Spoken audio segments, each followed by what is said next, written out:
rubber match against these guys? What do you have to do to make sure it's more like the game that was in here previously and not the one in Toronto?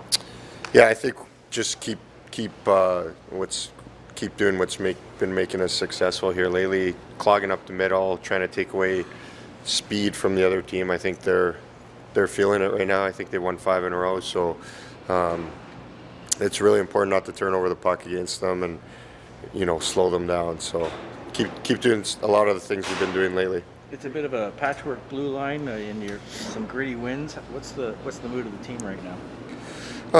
It's a good mood. I think we know we're not playing perfect, but we've been battling hard and grinding, and I think we've done a lot of good things defensively for sure, and we know that offensively we can even get better and create more. But I think last game was, we got 4 last game, so we'll build on that and move forward. Mark, what's it like for you to go up against Sidney Crosby?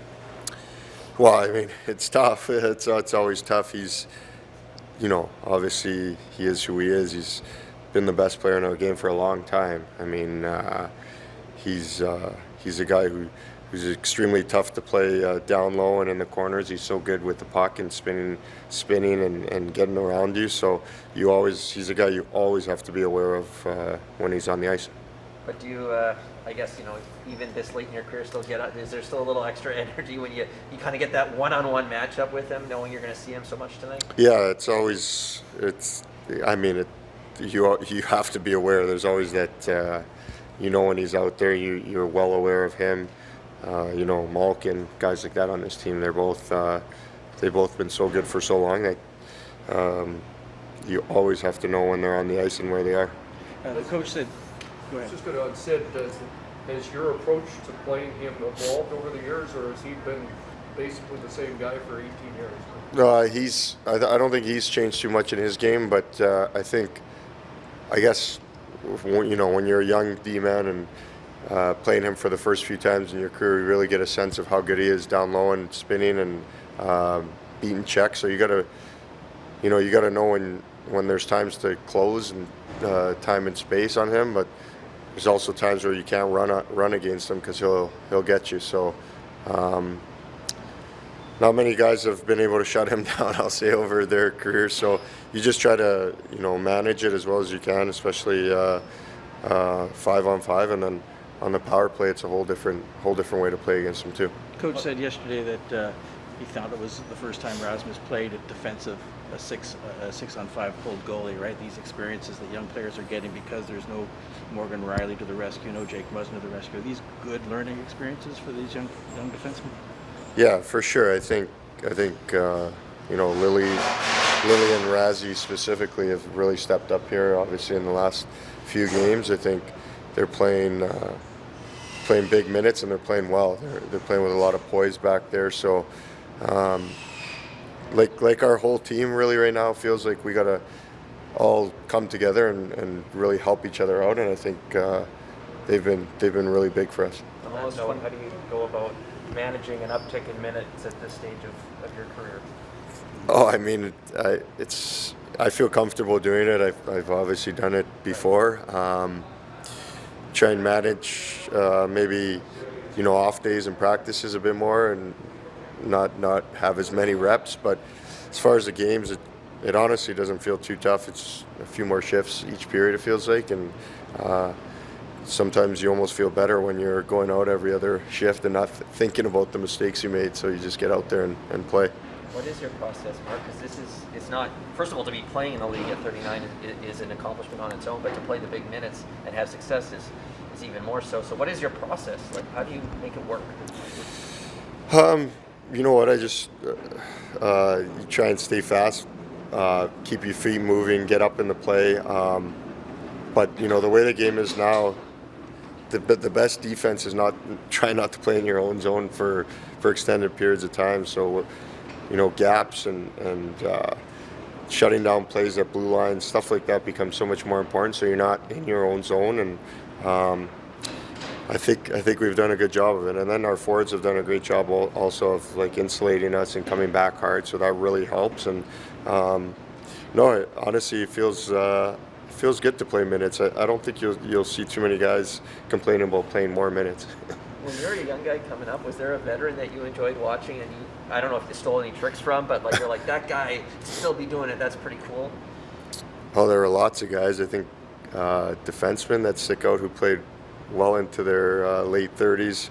I think the one that sticks out the most for me as a guy I watched a lot was Lidstrom, how he could manage the game and really never looked like he was sweating out there or tired. So there's lots of guys, but yeah, it's just about, I think it's about reads and making good plays and under pressure so that you don't have to defend as much. Mark, it was noted that this is one of the, I think the first year you've been in the same city as you were playing over the summer. Did Yeah. you feel like you had a better off season to prepare for this, or did you do anything different because you were getting up there a little bit? I wouldn't say like better. I think every off season I try to put in the work, but just being at home, having the resources that we had at our facility, I think it was big for me. I think working with different skating coaches and stuff like that as well throughout the summer, trying to it's no secret as you get older, you just got to try and stay up with the speed of the game. So that's what I try to focus on now. Does the afternoon start help in terms of the back-to-back, or is it still basically just the same fatigue factor of a back-to-back? I would say it helps for sure, just because you get, on a normal game night, you don't get down till, probably past midnight or even later. So last night we were able to get in early and get down pretty at our normal hour. You know these guys well over the last couple of weeks here. What's the key to winning the rubber match of this series? Yeah, for sure. I mean, they've been humming lately too. They're feeling good about themselves, and so are we. I think if we continue to play this good of a defense that we've been doing, we have a good chance to win. What are the forwards doing well on defense from the defensive side of the game right now? Yeah, I mean everybody's tracking back, taking care of the slot, and I think that's what's making a big difference for us. What was it like to skate on the line with Mitch yesterday? Yeah, I mean it was fun playing with those two. I mean, obviously two elite players. Good opportunity for me, and it was a lot of fun. How does the uptick in minutes maybe help you get in more of a rhythm? Yeah, I mean it's obviously it's easier if you're out on the ice instead of sitting on the bench for sure. You played defense one time in the preseason with so many injuries on the blue line here. Did you think maybe that you'd be going back on the blue line for a bit? No, I mean I think we have a lot of better options than me back there for sure. Kelly, what stands out to you the most about Giordano at 39, playing even more minutes now and still being effective at this stage of his career? Yeah, I mean it's pretty impressive. 39 years old, and it looks like he's 25 out there, so it's pretty impressive. Have you noticed any tricks? Like first of all, he seems to take all the optional skates, so that seems to be one thing he does to keep the engine running. But have you noticed anything that stands out? You're like, that's kind of interesting, that keeps him going? No, I got to talk to him about that and see if I can get going till I'm 39 as well. What did it mean for you to play in that game for Borja yesterday? Yeah, it was a special game. Sad that he passed away, obviously, and it was nice of us to get that crown on the jersey. It was a big night. What's it like going up against Crosby in those types of matchups? If you see him tonight? Yeah, he's one of the best players in the league. It's always fun to play guys like that. He's a legend in this league, so it's tough, but it's fun.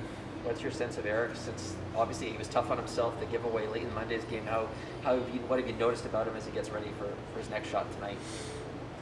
Yeah, I mean he's a great goal. He's gonna bounce back from that. I can't wait to see him tonight. Kelly, have you talked to anybody at home about Salming's passing and how it's resonating there? Yeah, I mean it's all over the media back home, and talking to my dad.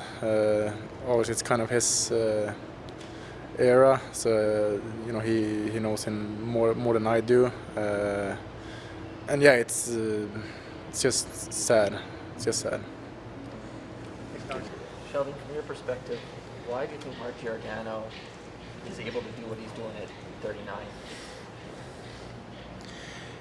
I think the fact that he is a competitor first and foremost, and I think we use that term a lot, competing and being a competitor, but he is a world-class competitor. That's literally, for me, as I've gotten to know him more and watched him closer, that is at the root of who he is as an individual. And I think that drives, that's why you're still playing at his age, despite all what he's accomplished in his career, and he's been a top-tier defenseman and won an Norris Trophy, all these things. Like he's a competitor at his root, and that drives so many other things. So no matter what comes his way, he's ready for it and takes care of himself, and he knows his body and all those things. But he's a competitor, and then all the experience that he has allows him to pick his spots, and he doesn't put himself or his partner or his team in bad spots very often. But he is a competitor. These experiences that Rasmus and Timothy are getting as you rely on them more with the blue line the way it is, how good is that for their development, even when they make a mistake, just to learn from those things? Well, it's huge. It's I think that's the only way. I mean, I look at that, the mistake last night, that Rasmus made, or even the one that he made in this building the last time we were here. Those are the kind of things that you do grow from, whether it's the mistake itself, which often, like the one in here, for instance, to me, that's just a one-off type of thing. Puck rolls on you a bit, but sometimes it's the mistake, and sometimes it's just simply the fact that something hasn't gone your way, and you got to deal with that mentally and recover and go back out and realize that there's going to be another shift, there's going to be another play, there's going to be another opportunity, and especially in the situation we're in here now, we need these guys, so they know they're going to go right back over the boards again, and they're going to get another chance. So just continue to play and work your way through it. That's huge, right, Sheldon? Because they're not looking over their shoulders, thinking, okay, well, I get the tap saying not in next game. I mean, it's just to keep going and that sort of thing. How can that not be good for development? Right? For sure, I think it's a big opportunity for those guys. And listen, in the NHL, you're trying to win every game, and it's so tight and it's so tough that sometimes you do get caught in those circumstances. And older, more experienced, or more accomplished, or maybe perhaps just guys with more pedigree, they're going to play over you. And when you have other options, you get sort of caught up in that, and that's part of a young player's development too. Is how do I navigate that and find my way? But sometimes, whether it's because you're playing really well and you're rolling and playing a lot and playing consistently, you've got to manage that. And sometimes, out of necessity, your team is just going to continue to call your name and rely on you. And you embrace for some guys, they embrace that and they never look back. And for others, it's a struggle along the way, but they grow inside of that. And those that deal with that well are the ones ultimately that end up having great careers. You always talk about the difference in minutes. Like if you're on the offensive zone a little bit more, it's perhaps you might be playing longer, but it's not as stressful. Do you factor that in when making those kind of decisions? Like if you've played a guy, but they've been mostly in the attack zone, they can handle a bit more, things like that? Yeah, for sure. That's something that we look at a lot and talk about is how is the game going, and I think that's something where a lot of the information we get statistically at the analytics or what have you can give us a clearer picture of how the game may have gone and where they're spending their time, and where as a team we're spending our time. It's a different type of game, depending where the puck is and what's happening. I think it's very similar for the goaltender as well. It's the workload changes significantly, depending on the frequency of the shots and how many come in the same sequence or the same shift versus how spread out are they over the course of the game. Where's their heart rate at? All those kind of things. You look at all that information and take that in when you're making decisions on lineup or workloads and rest and days off and things like that. So we take into account all of that. A lot of it's over my head, but they give me the picture of where things at to help us make decisions. Lineup wise, Malcolm back in tonight? Yeah, Malkin's in for Simmons. Yeah. Just play these guys, but it feels like they're a bit different now. They've gone on a bit of a run. What are you seeing from them? What will be the key tonight? Well, we've played this third time. We've played them this month here, so in preparing for them, I think it remains the same in terms of our plan. But without question, it seems they have their swagger back, and they're coming with lots of pace and energy and confidence. I think they have the ability, as they've shown over time, to be a team that when they find their rhythm and their groove, they're real tough to handle. And even within the 2 games we've played them, we've felt that. So, we've just got to continue to focus on the things that have given us a chance to win here on this trip in particular, with this group that we've been putting in, especially with our defense being what it is. The guys have played really well as a group of 5, and you certainly need to do that here tonight. How much Why is closer it- to Samson off, Joe? Inching? I would say he's progressing really well. It seems like he's doing more and more and is less limited each day. So I would say we're getting there. Because I've just known he's not available on this trip, I haven't really asked too much in terms of timeline, but it certainly seems to be progressing. Why is Jake on this trip? I mean, if he's not going to be reevaluated until February, why do you have him here? Jake's a part of our team. He's a part of our group, and he's not going to come on every trip, but guys like to have him around. He likes to be around. He's an important piece of our leadership team. What has been your sense of Källgren since Monday? Obviously, that was a tough ending for him in that game, and big moment here maybe for him tonight. Yeah, I don't overthink it. I gotta be honest. These games come fast and furious, so just focus on the game that's coming. I've already forgotten about that situation, and our team's just going to focus on playing here today. And Eric's dealt with different situations that have come his way very well throughout his time here, so he'll have a fresh mind and be ready to go.